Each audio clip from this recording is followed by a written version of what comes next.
Coming up on Shoal Creek Parkway there. Should get a nice picture of the temple as we round this corner. There it is. Although it appears much closer to me. Let's see if we can zoom in a little bit. But anyway, there it is. We'll be heading out. That'll be our last stop. But heading over to Independence first, and then we'll actually stop. The end of our tour will be the Kansas City Temple.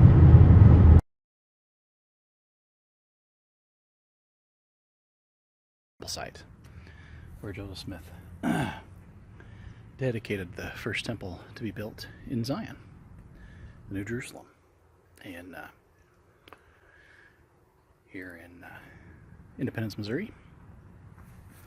We're right on that the Mount of area. What you're seeing right there is our LDS, our Church Community of Christ Auditorium. Back behind us, you can see the temple, the Community of Christ Temple there.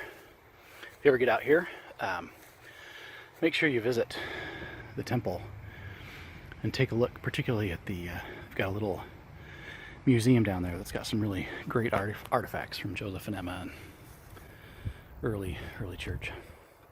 Over here you've got this is the Temple Lot church, which sits right on the land where the temple was dedicated. See if we can find a marker around here.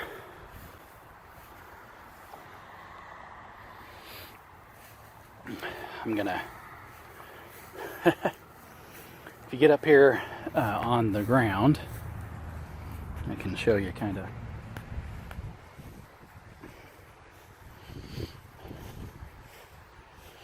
There are metal, oh, there we go. Okay, we're coming up on a marker. You can kind of see here we are. Right there is the southeast corner of the temple marker. And if you march straight on that way and then over here, straight down that way, you're going to see the rectangle of the original cornerstones for the temple. Across, back in the back behind the temple, you can kind of see poking up. Put a little emphasis on it here. You can see that is the famous kind of rock church that they have out here. Now, turning around one more time. I know this is a lot of turning, but this is kind of the center point in this area. Back on this side, we're looking at the Utah LDS Church Visitor Center right there. Just up from it is a stake center as well, and some of the area offices, the mission office, and some other things. So here we are again. This is just the site in Independence where the temple in the New Jerusalem will be built. All right, first stop on our quick tour. Now I'm going to head up to Richmond, Missouri to see the gravestones of Oliver Cowdery, David Whitmer, some of the Whitmers, some of the 3 witnesses, and then the monument to the 3 witnesses. That's our next stop. Okay, we're here. Let's see, yeah. We're here at the Richmond Pioneer Cemetery. This is the gravestones of Oliver Cowdery, Whitmer. Some of the other 8 witnesses are here as well. This is the monument to the 3 witnesses. On the base of the monument here are the names of Joseph Smith, Oliver Cowdery, David Whitmer, and Martin Harris. Monument to the 3 witnesses there. And we'll see a little bit later today, we'll stop by the monument to the 8 witnesses, something that I was involved with just a little bit. And just to the behind us, there are that's the Pioneer Cemetery. Some of the gravestones have been uncovered, and you can go see some of the others who lived here and died here. Right, here we are. Quick jaunt up to the far west temple site. So back behind me, the monument we'll go take a look at here in a second. But the four cornerstones are encased in a fence here in this area. One thing to note, there is some really nice picnic tables over here and some bathrooms maintained by the church. They're very nice. And there's a drinking fountain. So if you're looking for some amenities on the drive and in and around, because you're out in the country on this one, in some of these drives, you're out in the country on some country roads. So make sure you've got good water and gas, fuel. All right.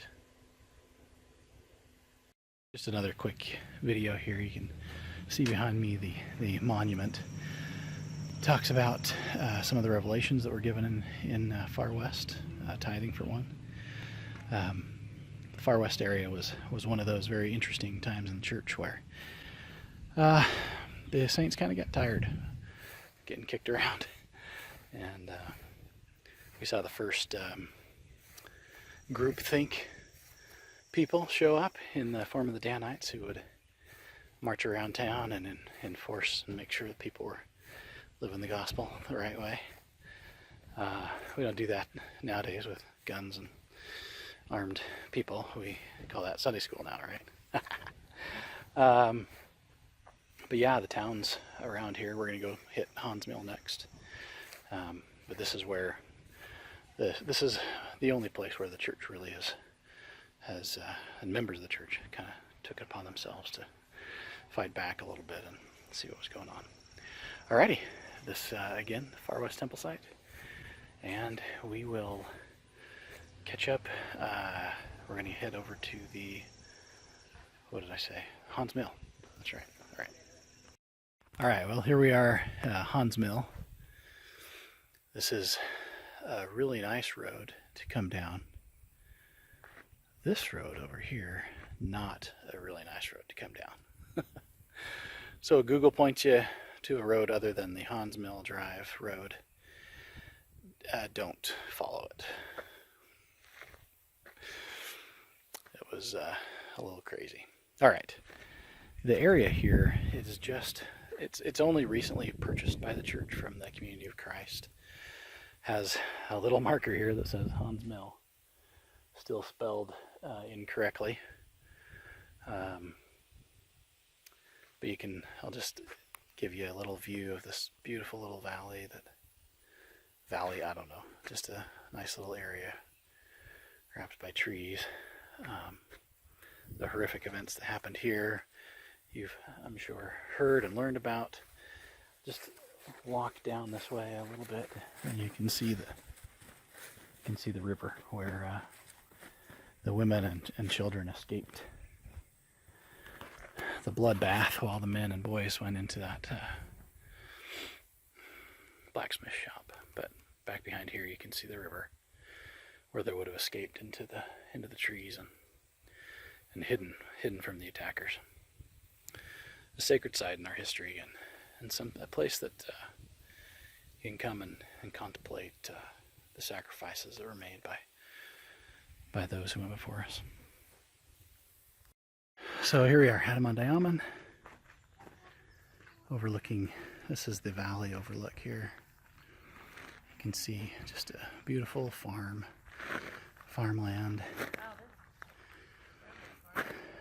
Unlike many of the other sites, this one has a bunch of people here. A lot of people from the local area will pop up here after church or come out for barbecue or something. But anyway, just wanted to give you a nice little view of that area. It's a beautiful valley. The church actually leases out this land. The church owns a lot of land in the area, has acquired over the years large plots of land and continues to do so, and then leases it back to farmers who work the land. Adam-Ondi-Ahman is staffed by a team of missionaries, and it's a special mission. It's its own mission, whose mission president is the president of the church. Here we are, the Liberty Jail.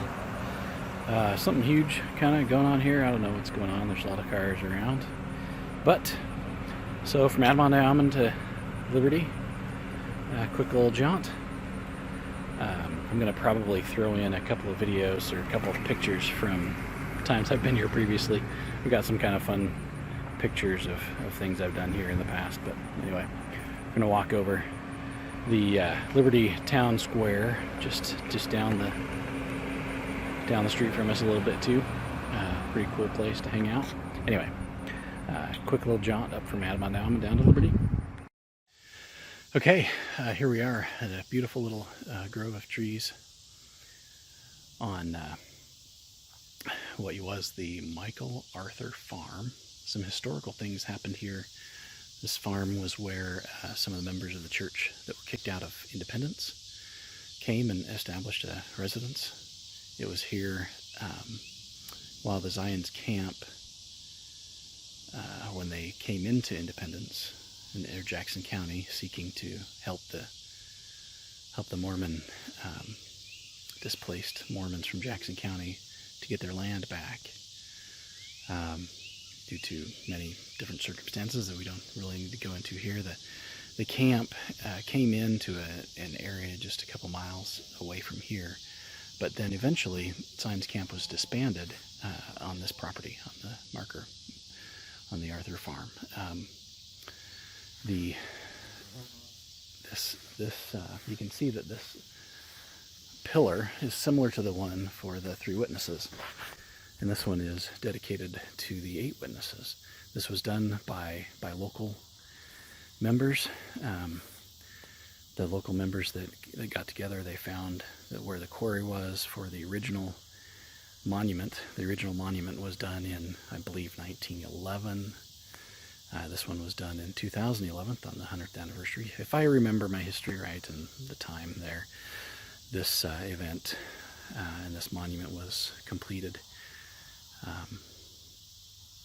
in a large measure due to the Liberty Stake presidency that I was the clerk for during that period of time. So a little bit of interesting history for me during this time, and hopefully a place that you can come and visit and see, and a little grove dedicated to the memory of some of these early church members in this area in Missouri that were in Jackson County and expelled there and were taken in by the residents here in Clay County. We're just in the Liberty border.